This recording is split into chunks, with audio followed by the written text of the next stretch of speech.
হুজুর, এই বেগুন হলো সবজি জগতের কলঙ্ক। সে সস্তা, সে দেখতেও কালো, আর তার তো কোনো গুণ নেই বলেই লোকে তার নাম রেখেছে বেগুন। মানুষ একে সস্তায় কেনে আর শুধু ভাজি করে খায়। এর কি কোনো সম্মান থাকা উচিত? একদম না। একে সবজি বাজার থেকে বহিষ্কার করা হোক। হুজুর, উকিল সাহেব যা বলছেন সব মিথ্যা। আমি সস্তা হতে পারি, কিন্তু আমি মানুষের পকেটের বন্ধু। আপত্তি হুজুর, আমি কালো হতে পারি, কিন্তু আমার ভেতরটা সাদা। আমার ভেতরে আয়রন আছে, ভিটামিন আছে। মানুষ আমাকে পুড়িয়ে ভর্তা করে খায়। এই বেগুন অপরাধী। সত্যি তো বেগুনের মাথায় বর্ষা নাচে না।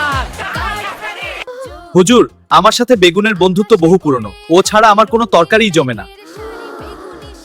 হুজুর, বেগুনের গুণ আছে বলেই লোকে ওকে কেনে।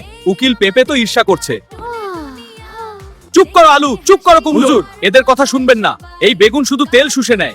একে সমাজ থেকে দূর করা হোক। বেগুন সাহেব, আপনি নির্দোষ। আর উকিল পেঁপেতে হিংসে করার জন্য বেগুনকে একটা সরি বলুন।